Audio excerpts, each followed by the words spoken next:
Staying true to our ethos of always being casually late to the party, I am thrilled to report that today we'll be looking at the recent Academy update to Assetto Corsa EVO. Whereas our early access review of AC EVO could be called balanced with a tilt toward the positive, this one is going to be a little more mixed, and we'll soon delve into the reasons why. Now, it would be difficult to talk about any licensed system in a racing game without comparing it directly to the granddaddy of all license acquisition simulators, Gran Turismo, which gave me my first taste of licenses all the way back in the late 90s, long before I would even do the real-life license exam.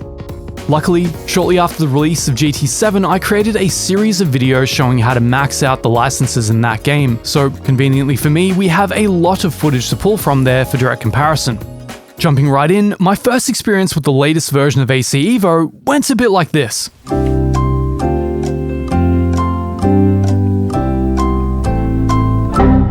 Because the servers weren't playing ball, I had to spend the first few days living vicariously through my fellow content creators and getting their impressions.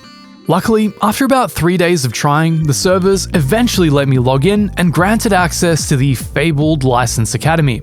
Little did I know at this point that my problems were just about to begin. I logged in, hoping to show a friend some of the car and track combos, only to find that the online experience involved losing access to all the cars, being given a nominal amount of cash, and granted the option of picking between a collection of rather mediocre cars. Now, I'm not sure whether these cars were detuned compared to their offline counterparts. We can both say, after having gone straight from driving a Hyundai i30N in the real world directly to EVO's equivalent, that something was rather amiss. The death-squealing brakes and complete lack of lateral grip made me feel that perhaps some of the components were exchanged for entry-level equivalents to facilitate the game's upcoming upgrade and tuning gameplay. Whatever the case, this created a bit of a barrier between us and the gameplay we were actually hoping to have. After he left, I loaded up the Academy in hopes of building up some cash so that it would lead to a slightly more exciting driving experience. The next 3 hours consisted of leveraging my nuclear-grade autism to 3-star every license in the game. After concluding that experience, I'm happy to say that I was extremely elated, because it was f***ing miserable. Why? Well, we first have to understand what actually makes the gameplay loop compelling in the first place. How? Yes, you guessed it, by referencing the granddaddy, Gran Turismo. See, when you begin a license test in Gran Turismo 7, it opens with a sort of splash screen. There is a montage of the track playing in the background while the test describes to you what it is that you're actually attempting to learn how to do. It sets a visual scene and it lays down the conceptual groundwork for what it wants you to achieve. The parameters are very clear. And if you get stuck, there's a demonstration video showing you how it's done. You always know exactly what you're supposed to achieve and how to achieve it. It's just a matter of developing the manual dexterity to execute. At the end, there is a nice dopamine burst of being shown a golden GT logo, some encouraging words from an esports professional, all supplemented by GT's now legendary upbeat Japanese soundtrack.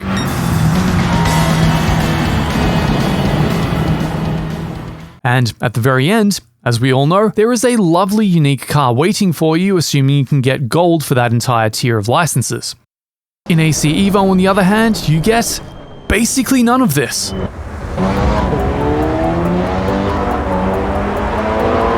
There is literally no indication of what you're attempting to do until you've already run the course once and pieced it together from what the track shows you. The initial splash screen just shows your car on the small section of track it inhabits. You then click drive and pray that you nail the standing start for whatever car they've decided to put you into for said test. Now, being vague and obfuscating is one thing, but this is only the beginning of EVO Academy's problems. See, dotted around the track are orange cones. One might think this is good because it should denominate apexes, exits, brake zones, etc., except they often don't. They seem almost randomly placed around the track as if to further confuse the driver. On top of this, every single license is done from a standing start.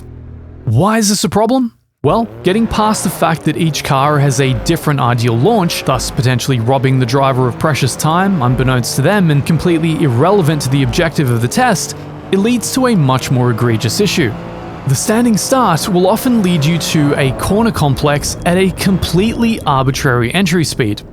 Why is this a problem? Well, Most of these tests are building up to form an understanding of a given racetrack, and with the way they're set up, they're actually forcing you to unlearn how to drive said track. Take this test involving the legendary corkscrew at Laguna Seca. Do you see how close to the corkscrew the test begins? This means that you're only carrying a fraction of your normal entry speed, and as a result, your ideal braking point is far deeper than it would normally be. If the license tests are trying to teach you how to take certain corner complexes, they have to be from a rolling start to make any sort of practical sense. If you're braking at a marker that is not at all relevant to the one you'll use while lapping, you're not actually being taught actionable information. Now, if you enjoy ornery, cantankerous, and otherwise grumpy commentary like this with a slight flair for the self-aggrandizing and other words whose definitions I don't actually understand, I welcome you wholeheartedly to join us as a subscriber for future coverage of AC Evo's development and other miscellaneous sim racing shenanigans. Or not. Either way, I promise to still love you, so long as you agree with absolutely everything I say. Most of these licenses conclude in being asked to do an entire lap around the racetrack you've been learning piecemeal, so in order to actually put the lap together at speed, you have to completely disregard everything you've learned in the tests leading up to it. The Academy is in fact an anti-academy. It actively unteaches you how to drive. It's quite impressive. Now, if that's creating a bad impression in your mind, well then don't worry, because it gets even worse. Do you know how we've been drilling on endlessly about arbitrary entry speeds into corners? Well, add to that, each and every license begins with bone-cold tires. Like, completely cold. Even the slicks. No warmers. This means that as you work your way around the track, the car's handling dynamically changes as the tires warm up. Now, don't get me wrong, this would be an amazing purpose-built test.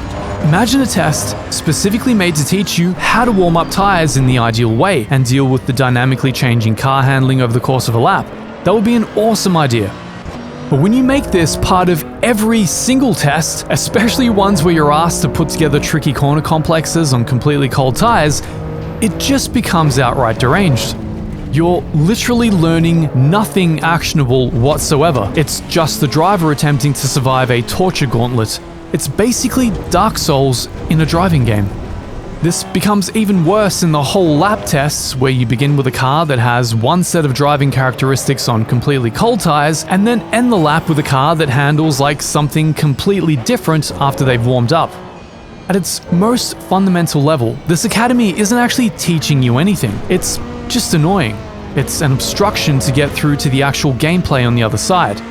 So this paints a pretty bad picture, I agree. But don't worry, because it gets even worse from here. When you manage to finally put together something resembling a coherent lap, after the game has done its best to disorient you at every possible turn, you may have the distinct pleasure of running into this message. Do you know what that means? Yes, of course. It means you lost all of your progress and have to take the license test again because the server connection died at the critical moment. The AC Evo Driving Academy is quite a fascinating thing because it takes all of the things which make the GT Academy a fun, engaging, educational, dopamine-driven gameplay loop, literally rips all of them away, highlighting only the worst aspects of the game, and then often doesn't even reward you when you manage to overcome it. When I think about the AC Evo Driving Academy, the word afterthought comes to mind prominently. It's very clear that little or no thought has been put into the actual new user driving experience. Imagine a brand new driver being confronted with all of these things at once. It's hard to imagine anything that would turn a person away from a driving sim more than being hit with obtuse, undefined driving objectives, no clear way to learn to meet them, followed with the possibility that they might be penalized by the server after finally managing to. If this is an attempt to make AC Evo more accessible, I am more than comfortable in saying that it achieves the complete opposite. The Academy transcends the banal and even the bad to present an experience that is truly terrible. And this is a weird thing for me to say because on the whole, I still love AC Evo and what it's attempting to achieve. And that's actually what makes the Academy all that much worse because it literally stands in the way of the driver and the good aspects of the game. I would implore the fine people at Kunos to revisit this idea in its entirety. If you're committed to the goal of implementing an academy that actually respects new players, please look at how Gran Turismo implements this system. Consider that a new driver requires far more information, both overt and intuitive, in order to make sense of these tests. Give them the tools to become better by providing a clear objective for each test, as well as a demonstration or reference point for how to achieve it, then reward them audiovisually when they do. That will turn what is now an opaque, grueling experience into something truly enriching. Above all, for the love of God, please give us rolling starts and warm tires. Again, I love the potential of this sim, which is why it's so important to highlight and isolate gameplay loops like this before they become an impediment in the 1.0 release. I sincerely hope Kunos revise this academy in its entirety and implement something far more fun, educational, and ultimately respectful of the player's time.